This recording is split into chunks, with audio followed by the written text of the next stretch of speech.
Notre prochain cas est celui du docteur Whittaker qui, jusqu'aujourd'hui pratique toujours la médecine et qui était athée au moment de cet incident. Il n'avait rien à faire de Dieu et ne voulait rien savoir de Dieu, jusqu'à ce qu'une situation que nous aimerons partager avec vous change sa vie. Dr. Donald Whittaker. Ceci eut lieu en février 1975, à ce moment-là, j'étais un alcoolique sans contrôle, et j'utilisais aussi la drogue de manière récréative, mais l'alcool était ma drogue de premier choix. J'étais absolument hors de contrôle. J'avais beaucoup d'amis dans le show business, Ringo Starr et un tas d'autres personnes. Lorsque ceci eut lieu, ils faisaient une émission de télévision spéciale sur la côte ouest. White, un ami, m'avait appelé et m'avait demandé si cela m'intéresserait d'y aller.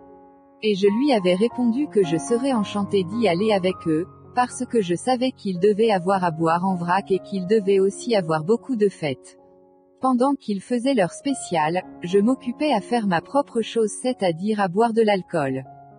Après avoir passé 3 à 4 jours là-bas, je devins malade. J'avais d'atroces douleurs dans mon abdomen. Je pris le vol pour la ville d'Oklahoma. De là, j'appelai un ami à moi qui était un sénateur et lui demandai d'envoyer une voiture me chercher car j'étais malade. Ils envoyèrent une voiture et m'accompagnèrent à la maison. Je fus interné à l'hôpital de Watley à Texarkana, Texas en février 1975. Je fus interné avec des électrolytes, ce qui signifiait que les éléments chimiques dans mon corps étaient tellement instables au point qu'il avait fallu qu'on me fasse une intraveineuse pour me remonter. À ce moment dans ma vie, j'étais athée.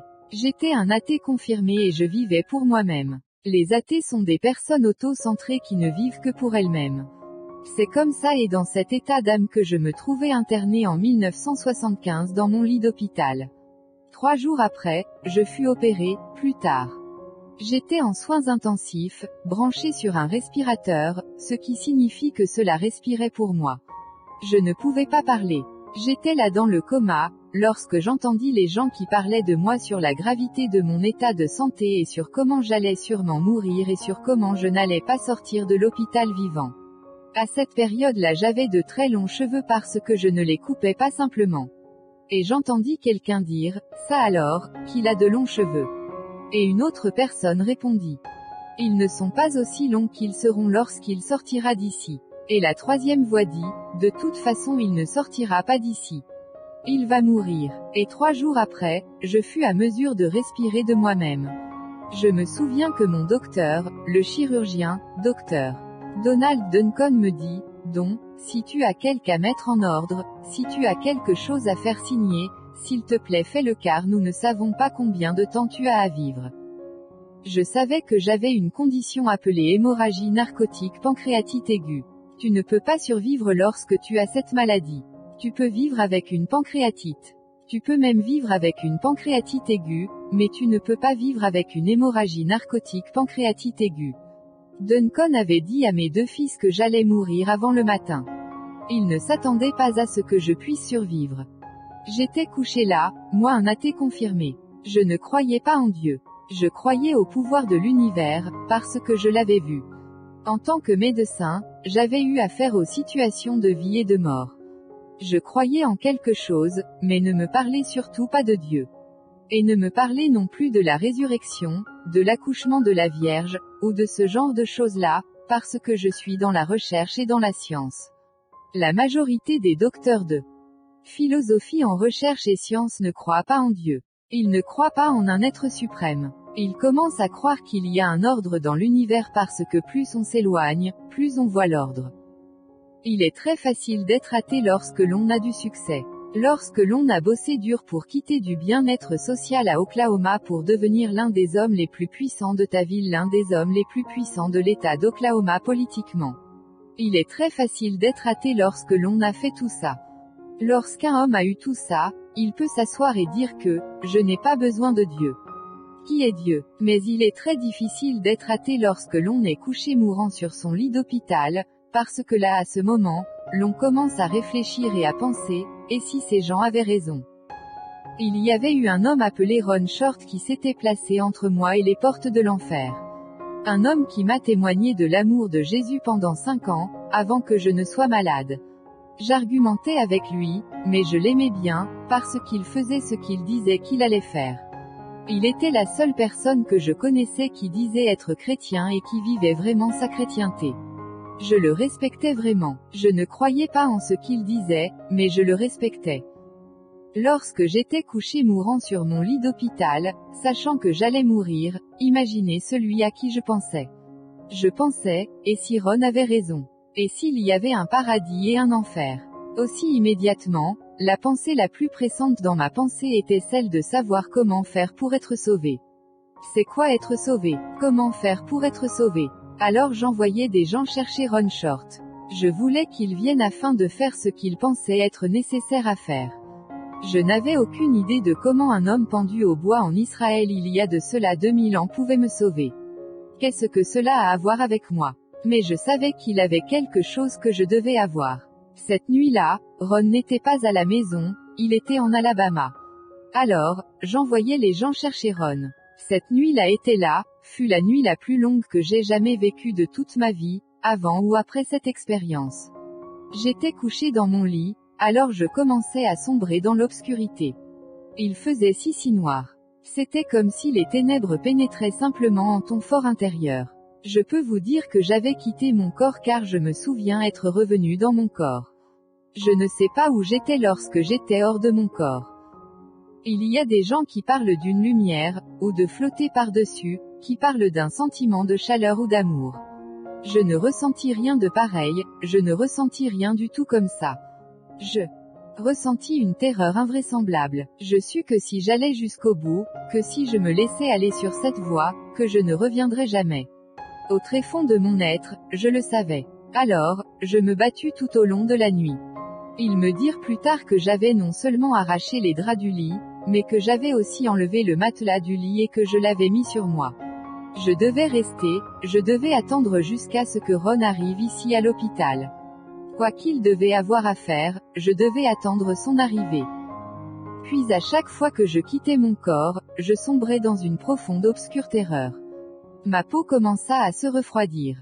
Pas la qualité de froid que l'on ressent lorsque l'on marche en plein air, non, ceci était un froid glacial dans les os. Et je pouvais ressentir cette froideur commencer à monter par mes jambes. Et encore une fois de plus, je commençais à quitter mon corps pour me retrouver dans les ténèbres, dans ce vide.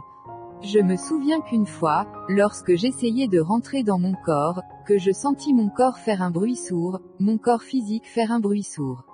Croyez-moi que celle-ci fut l'expérience la plus horrifique que j'ai jamais vécue de toute ma vie. Je me battus tout au long de la nuit. Le lendemain, autour de 9h30 ou 10h, Ron arriva. Il dit, « Docteur Whittaker, que disent-ils concernant tes chances de t'en sortir ?» Je lui dis, « Ron, ils disent que je n'ai aucune chance du tout. » Il me dit, « Maintenant, il est temps. » Je dis, « Tu as raison. Auparavant, je l'aurais maudit, je lui aurais craché dessus, mais maintenant, il était temps car je devais et tenais à avoir quoi qu'il avait. Je n'avais plus qu'une courte durée de temps à vivre sur Terre et je n'avais aucune idée de quand j'aurais à faire ce trajet qui allait me conduire jusqu'au bout de chemin de non-retour. À ce moment, Ron me fit réciter tout simplement la prière de confession du salut. Je n'avais aucune idée de ce qu'était la prière de repentance et de salut, mais je faisais confiance en Ron. Il me conduit dans la prière de repentance du pécheur et me dit que Jésus était mort pour mes péchés. Qu'il était mort pour les péchés du monde. Je ne compris pas vraiment ce que cela signifiait à ce moment. Il me montra dans la parole de Dieu où cela était écrit. Vous devez comprendre que je suis un homme des livres, que j'ai passé une bonne partie de ma vie, 25 ou 26 années de ma vie dans les livres, dans tout genre de livres scientifiques. J'ai commencé avec une maîtrise en chimie tout au long du chemin jusqu'à devenir docteur pratiquant la médecine. Il me dit cela et je le crus parce que cela était écrit dans ce livre. Cela était pour moi un nouveau livre, et ce livre était appelé la Bible. Ron me conduisit dans cette prière, et je confessais ce jour, la prière de salut et de repentance. Juste après cela, si je peux vous dire une chose, c'est qu'il eut une paix comme je n'en avais jamais connue auparavant qui m'enveloppa. Cette paix était exactement celle que j'avais eu à chercher dans les bouteilles, dans l'alcool, dans les injections de drogue, et dans les femmes. Cette paix, je l'avais recherchée à tout genre d'endroits. Mais je n'avais aucune paix du tout dans ma vie. Mais une fois que j'avais accepté Jésus-Christ dans ma vie en tant que mon Seigneur et Sauveur personnel, je ne fus plus du tout effrayé. Mais je savais malgré tout que j'allais quand même mourir, car je connaissais bien trop bien la condition que j'avais et je savais que tu ne pouvais pas survivre une fois que tu l'avais contracté. Je le savais, je suis un médecin. Je savais que ce que j'avais, que tu ne pouvais pas survivre de cette condition. Ron me montra dans la parole de Dieu où il est écrit, « Et ce sont ici les signes qui accompagneront ceux qui auront cru, en mon nom ils chasseront les démons, ils parleront de nouvelles langues, ils prendront des serpents, et quand ils auront bu quelque chose de mortel, cela ne leur nuira point, ils imposeront les mains aux infirmes, et ceux-ci se porteront bien. » Marc 16h17-18.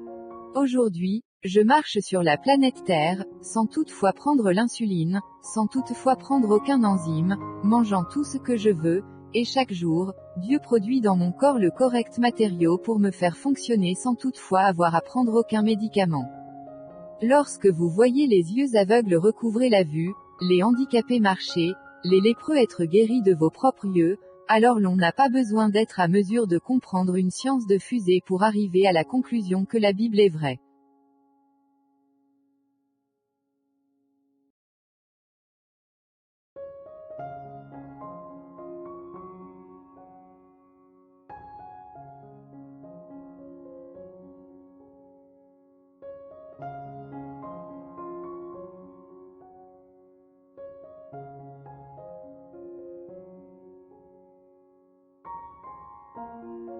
Faites un don à la chaîne YouTube Jésus Seul Médiateur TV. Faites un don à la chaîne YouTube Jésus Seul Médiateur TV. Faites un don à la chaîne YouTube Jésus Seul Médiateur TV. Faites un don à la chaîne YouTube Jésus Seul Médiateur TV. Faites un don à la chaîne YouTube Jésus Seul Médiateur TV. Faites un don à la chaîne YouTube Jésus Seul Médiateur TV. Faites un don à la chaîne YouTube Jésus Seul Médiateur TV. Faites un don à la chaîne YouTube Jésus Seul Médiateur TV. Faites un don à la chaîne YouTube Jésus Seul Médiateur TV. Faites un don à la chaîne YouTube Jésus Seul Médiateur TV. Faites un don à la chaîne YouTube Jésus Seul Médiateur TV. Faites un don à la chaîne YouTube Jésus Seul Médiateur TV. Faites un don à la chaîne YouTube Jésus Seul Médiateur TV. Faites un don à la chaîne YouTube Jésus Seul Médiateur TV. Faites un don à la chaîne YouTube Jésus Seul Médiateur TV. Faites un don à la chaîne YouTube Jésus Seul Médiateur TV. Faites un don à la chaîne YouTube Jésus Seul Médiateur TV. Faites un don à la chaîne YouTube Jésus Seul Médiateur TV. Faites un don à la chaîne YouTube Jésus Seul Médiateur TV. Faites un don à la chaîne YouTube Jésus Seul Médiateur TV. Faites un don à la chaîne YouTube Jésus Seul Médiateur TV. Faites un don à la chaîne YouTube Jésus Seul Médiateur TV. Faites un don à la chaîne YouTube Jésus Seul Médiateur TV. Faites un don à la chaîne YouTube Jésus Seul Médiateur TV. Faites un don à la chaîne YouTube Jésus Seul Médiateur TV. Faites un don à la chaîne YouTube Jésus Seul Médiateur TV. Faites un don à la chaîne YouTube Jésus Seul Médiateur TV. Faites un don à la chaîne YouTube. Faites un don à la chaîne Jésus Seul Médiateur TV. Pour l'achat du matériel de communication. Ceci pour apporter l'évangile à toutes les nations pour le salut des âmes perdues. Livre orange Matthieu 28/19-20. Voici les moyens par lesquels vous pouvez faire vos dons et Dieu vous bénira. Ce Western Union. Ce monégramme. Livre orange Ecclésiaste 11/1. Appel entrant notre contact WhatsApp. Plus 225 07 67 93 70 42. Faites un don à la chaîne Jésus Seul Médiateur TV. Pour l'achat du matériel de communication. Ceci pour apporter l'évangile à toutes les nations pour le salut des âmes perdues. Livre orange Matthieu 28/19-20. Voici les moyens par lesquels vous pouvez faire vos dons et Dieu vous bénira. Ce Western Union. Ce monégramme. Livre orange Ecclésiaste 11/1. Appel entrant notre contact.